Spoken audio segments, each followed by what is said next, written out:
Bonjour les amis, alors aujourd'hui qu'est-ce qu'on va faire? Je vais vous montrer comment on change des plaquettes de frein. Pour ceux qui ne savent pas, ceux qui savent, ça leur fera une petite vidéo. Mais pour ceux qui ne savent pas et qui voudraient essayer, en général, c'est pratiquement les mêmes principes qui s'appliquent. Donc là, je vous ai expliqué sur un Ford Transit MK7. Donc, vous allez voir qu'il y a deux, parce que j'ai déjà fait un côté, je vous fais un tuto sur l'autre roue. J'ai déjà fait, vous voyez, hein, déjà les trois autres. Et là, c'est la dernière. Et je me suis dit, je vais leur montrer comment on change des plaquettes.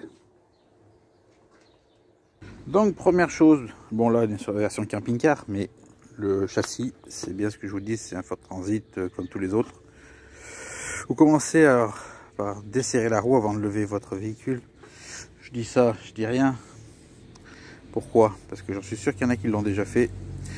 Ils lèvent le véhicule, et puis après ils se rendent compte qu'en fait ils ne peuvent pas desserrer, que la roue elle tourne dans le vide. C'est pas plus con que quand vous avez été en panne avec votre appareil électronique, et que sur la notice, ils vous disent en fin de notice, en cas de panne, vérifiez que votre appareil soit bien branché. Et vous pouvez regarder dans toutes les notices, en général, c'est marqué.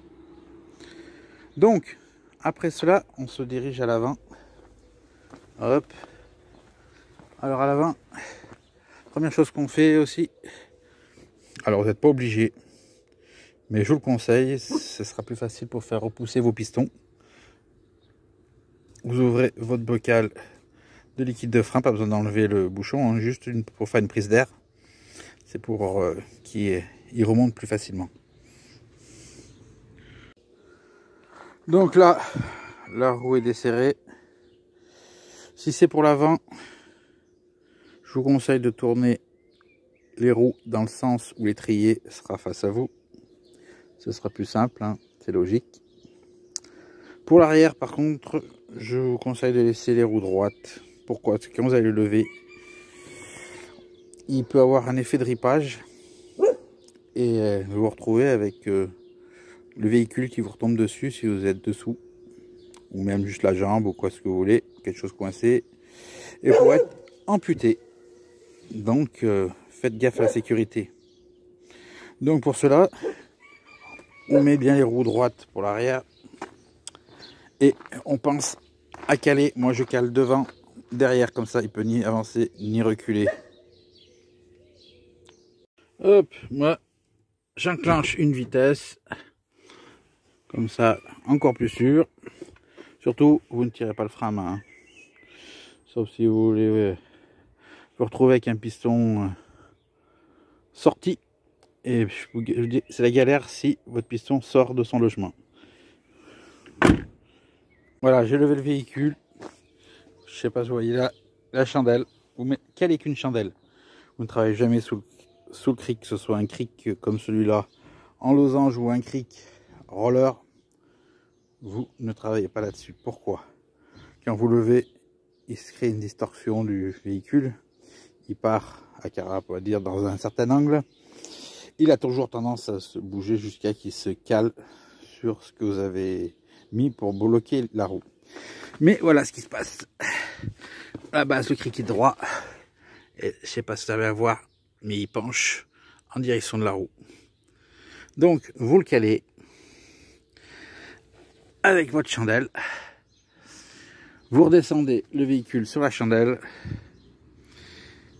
Vous remettez le cric en place droit.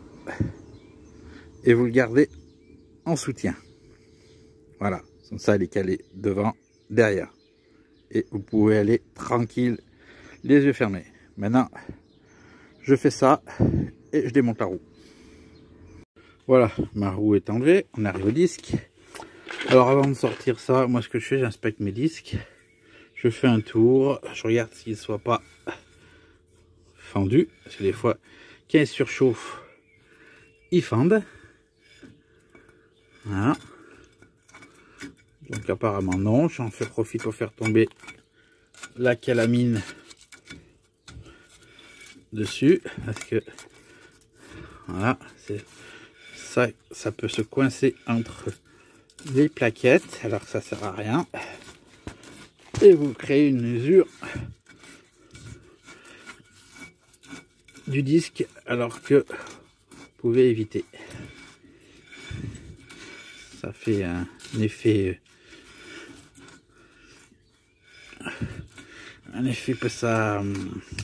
abrasif, et puis ça va vous faire des rayures sur le disque. Ce qui se passe, c'est qu'après que les plaquettes, quand elles vont freiner, et ben, l'endroit où il aura rayé, ben, il freinera plus, vous aurez une trace de rouille. Et arrive au contrôle technique, et on va vous dire, il faut changer vos disques. Donc, une fois que vous avez fait ça, vous inspectez votre étrier qui est ici. Alors on s'aperçoit que sur ce modèle, pour sortir cet étrier qui est là, il va falloir enlever cette vis ici et cette vis ici. Et ça, c'est valable à l'avant comme à l'arrière. C'est le même principe sur les MK7 Transit, sur les trafics c'est pareil, c'est le même principe. Sur beaucoup de voitures, comme je vous disais. La seule différence là, c'est que le frein à main, eh ben, il va vous empêcher de sortir le bloc. Donc il va falloir faire sauter ce ressort. Et vous verrez plus tard comment faire pour le remonter. Une fois que vous avez ce ressort, vous avez juste à enlever deux PTR qui se retrouvent ici sous mes doigts. Là, on aperçoit la tête. Il y en a une et une en dessous. Vous enlevez, ça libère le câble. Et vous pouvez enlever votre étrier. Allez, je vous montre. Donc, une fois sorti, je ne peux pas tenir le téléphone et démonter. Donc, je commence. Là, vous avez un fil. C'est celui qui va donner le signal à votre tableau de bord que vos plaquettes elles sont HS. Alors, ce qu'on fait, ben, on va le sortir, le démonter.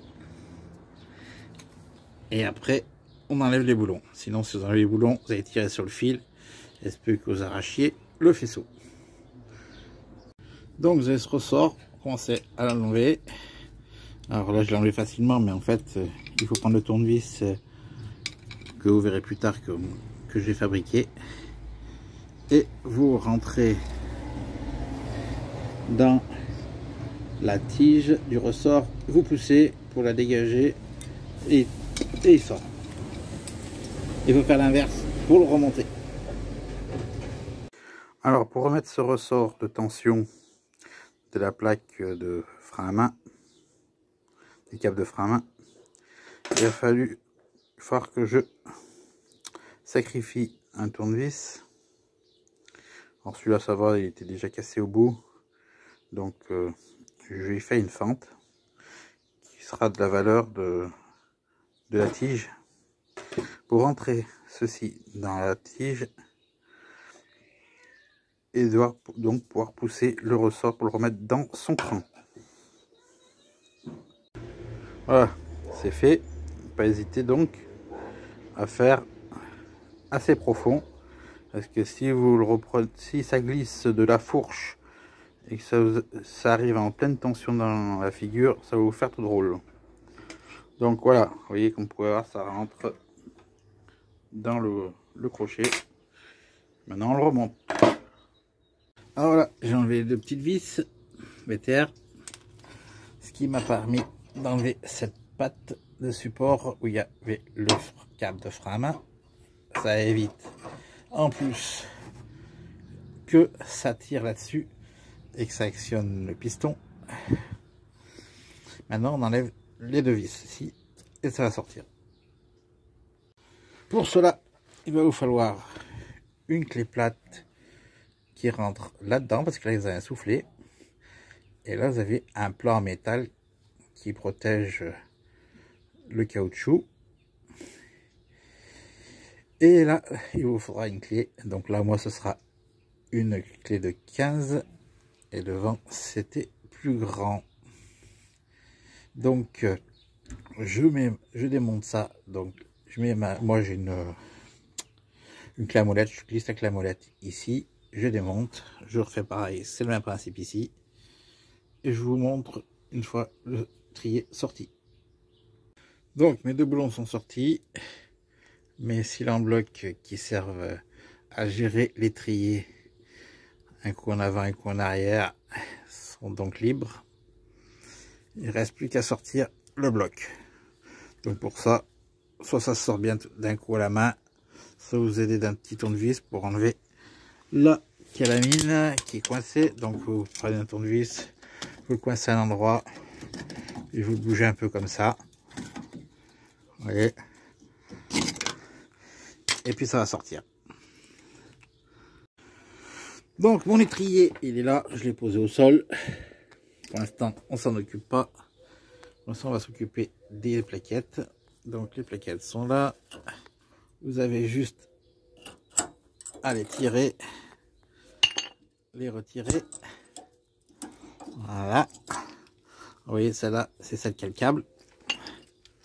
Hop, on va aller plus loin, on a plus besoin. Là, vous avez des agrafes. Alors, elles sont fournies avec. Vous les enlevez. Vous n'avez pas besoin d'en échanger. Ah, par contre, je vous dis tout de suite, si vous y enlevez, que ce soit les agrafes ou que ce soit les vis, faites ça proprement. Sans essayer de casser. Parce que dans les kits, des fois, il en manque. Comme là, j'ai bien les agrafes, mais sur les 4 boulons qui vont sur celui-là, les deux là et deux là-bas, donc 4 boulons, ils en ont fourni que 2. Donc je suis obligé de remettre à chaque fois 2 des anciens. Alors pourquoi ils fournissent? Parce qu'en fait dessus il y a un frein de filet et c'est pour éviter donc que votre boulon ait tendance à se desserrer. Donc vous en mettez un donc avec le frein de filet. Si vous n'avez pas de frein de filet, vous remettez le vieux sans frein de filet. De toute façon il ne s'enlèvera pas puisque celui de dessus il peut pas se démonter, donc il pourra pas prendre de jeu. Voilà, c'est ce que je vais faire. Alors une fois que vous avez démonté vos plaquettes, vous prenez les neuves, les vieilles, et vous regardez bien que vous avez le même modèle qui a été acheté. Alors, normalement, suivant la carte grise de votre plaque d'immatriculation générale, il ne se trompe pas, mais je dis ça parce que c'est déjà arrivé sur des modèles de voitures des Super 5. Il y avait différentes épaisseurs de plaquettes. Il y avait des plaquettes soit toutes lisses, soit rainurées, et avec une forme qui rentrait dans l'étrier, n'était pas le même suivant si on était en Bendix ou en Valléo. Voilà. Donc maintenant que vous avez bien vérifié que vos plaquettes sont les mêmes, vous pouvez procéder au changement. Donc voilà, on va commencer déjà à prendre le câble d'usure. On prend l'ancien, on regarde parce que vous voyez il y a 2 trous. Alors après que vous avez mis ça, des fois vous risquez de casser le téton. Donc vous la posez bien là par dessus, vous voyez que c'est la même forme, vous savez que c'est dans ce trou là. Donc vous allez juste emboîter le capteur dans ce trou là, comme ça. En d'une main c'est pas évident, donc je le ferai après. Vous avez compris, c'est là un peu besoin. Hop. Et puis bien vérifier donc vos agrafes. Pourquoi? Alors je les mets toutes dans le même sens. Regardez sur les neuves, parce qu'il y a des droites et des gauches. Alors je m'explique, regardez, la forme des agrafes sont tous les deux dirigées dans le même sens, sauf que celle-là, vous voyez, là, la patte qui déborde là en forme de crochet est à droite, et là elle est à gauche. C'est pour donner l'écartement ici, pour pas que votre agrafe elle vienne toucher le disque. Sur l'agrafe, il y a des rebords, un large qui va côté extérieur et une fine qui va côté intérieur. Et cette patte là en fait, pourquoi je vous dis vers l'extérieur, celle-là, parce que en fin de compte, c'est là, vous voyez le biseau qu'elle a. Quand vous allez rentrer votre plaquette, elle va guider votre plaquette pour prendre son logement. Allez, on les installe. Alors c'est tout simple, c'est comme vous les enlevez, comme vous enlevez, comme vous remontez. Là, vous regardez, extérieur, la patte, là, vers l'extérieur, vous la... Non, c'est là, voilà. Avant, bas, c'est là. Vous l'arrivez là, vous la clippez, elle peut pas aller ailleurs parce que après la petite patoche, là, elle plaque contre l'étrier. Et on répète ça sur les trois autres. Alors après, vous passez votre plaquette, vous la rentrez. Alors tu vas dire, oui, ouais, tu l'as déjà mis en place. Je n'ai pas mis l'autre.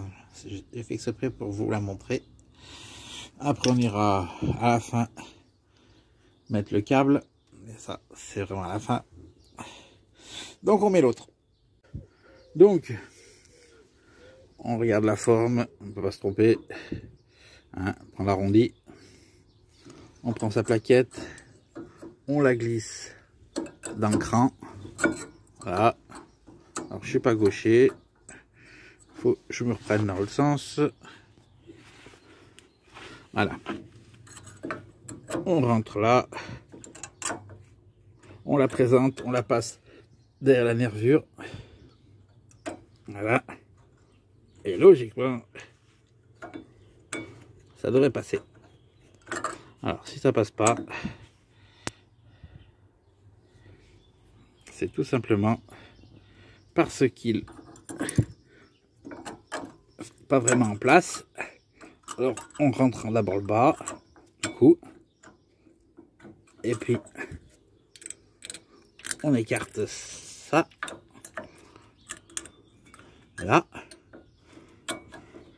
voilà. Vous voyez, elle est passée ce petit ergot qui fait effet ressort, qui va vous ramener plaquer vos plaquettes contre l'étrier. Ça fait un effet élastique. Vous faites ça, vous poussez, elles sont en place. Maintenant, le plus chiant, ça va être l'étrier. Alors, parlons d'étrier. On va parler avant d'abord, et après je vous parle de l'arrière. Sur l'avant, vous n'avez pas ce style de piston. Vous avez un piston rond sans laisser ergots. Pourquoi? Devant, c'est simple, c'est soit vous avez deux pistons, comme là, devant j'ai deux pistons, soit vous avez un piston, vous prenez une pince ou l'outil que vous allez voir que j'aurais fabriqué, vous le poussez, il rentre, et grâce, vous vous rappelez, au bouchon que j'ai ouvert, il devrait rentrer plus facilement, pas soumis par la pression. Donc ça c'est pour l'avant, c'est très facile. Sur l'arrière, ils ont fait un peu plus compliqué vu qu'il y a le frein pour pas que votre quand vous freinez, après il s'ouvre et puis il a tendance à s'ouvrir trop. C'est comme pour les tambours. Sur les tambours, vous avez ce qu'on appelle un système de rattrapage. C'est un câble qui tire sur les mâchoires et il y a des crans. Et à chaque fois que vous tirez votre frein à main et que ou vous freinez, que vos plaquettes, vos ferros d'eau s'usent, et ben le compenseur, tac, il monte d'un cran, et en fait, il est pour ainsi dire toujours, les plaquettes sont quasiment toujours plaquées à la surface de votre tambour. Là, c'est le même principe, sauf que c'est version disque. Et version disque, ce qu'ils ont fait donc, c'est que pour entrer le piston, il vous faut en fait le pousser et le tourner. Pour cela, donc, je vais prendre l'outil que je vais fabriquer. Plutôt, je l'ai déjà fabriqué, mais vous, dans la vidéo, pour vous, je l'ai encore pas fabriqué. Donc, je vais vous montrer comment je l'ai fabriqué. C'est tout simple. Plus la clé pour démonter les disques de disqueuse qui vont rentrer pile poil dans le logement. Bon, là, je suis pas pile poil dedans parce que je suis pas... Hein, voilà. Mais bon, comme j'ai fait de côté, je sais que ça y va. Voilà. Donc, je mets mon support en place. Il va venir plaquer ici, contre. Le système poussoir, donc la vis, va venir au centre. je bride. Une fois que j'ai bridé, avec la clé de la disqueuse, je tourne. Je fais à peu près un tour. De toute façon, après, il n'y aura plus la pression qui va se faire, donc vous ne pourrez plus le rentrer. Donc, ce que vous recommencez, vous resserrez à nouveau votre système de pression et vous recommencez jusqu'à que lui se retrouve à fleur d'ici. Je vous fais ça et je vous reprends. Donc, pour défaire la pression du piston pour le faire rentrer, il va falloir donc une clé qui sert à démonter les disques, parce que ça fait un gros l'anthrax du piston, les tétons qui rentrent dans ces trous. Et de deux, il va falloir un poussoir. Alors avec un serre-joint, ça va être la catastrophe. Et une pince-bloc, faut arriver à avoir une pince-bloc qui ouvre une énorme ouverture pour pouvoir la coincer quelque part. Donc ce qu'on va faire, on va faire un outil qui va aider à pousser. Et tout simplement, il faudra un bout de ferraille, un écrou et une vis. Alors vous avez compris, on prend une plaque, donc on fait un trou au milieu, on y glisse la vis avec l'écrou, un petit point de soudure sur l'écrou. Alors si vous voulez mettre un écrou, vous pouvez aussi tout simplement faire un filetage sur votre bout de ferraille. Seulement là j'ai plus de surface de force avec le filetage, donc je soude un écrou. La longueur, ouais, la longueur, non, il n'y a pas de longueur prédéfinie. Tout dépend de votre étrier.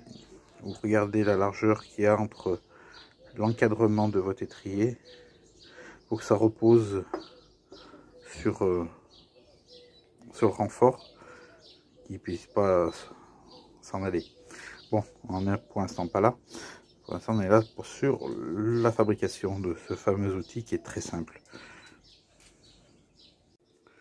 Donc voilà, tout simplement le système pour repousser le piston qui est fait. Donc vaguement, vous voyez sur le véhicule, ceci va poser contre l'étrier et en serrant la vis va arriver sur le piston en pression, et on serre et en même temps on tourne le piston et lui il va, voilà, vous verrez ça mieux sur place. Alors comme vous pouvez voir, mon système est en pression, il rentre pas. Je prends la clé, vous pouvez voir, ça rentre entre les deux.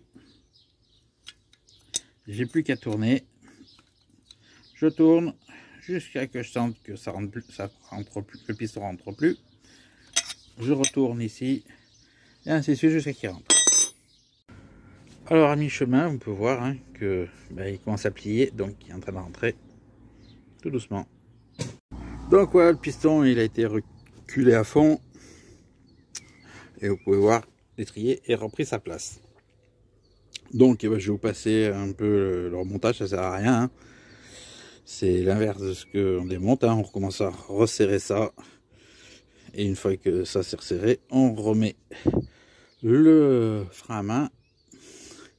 Et on finit par remettre le câble de témoin d'usure. Voilà, reste plus qu'à remettre la roue. C'est remonter, remettre la roue, redescendre le véhicule sur ses roues.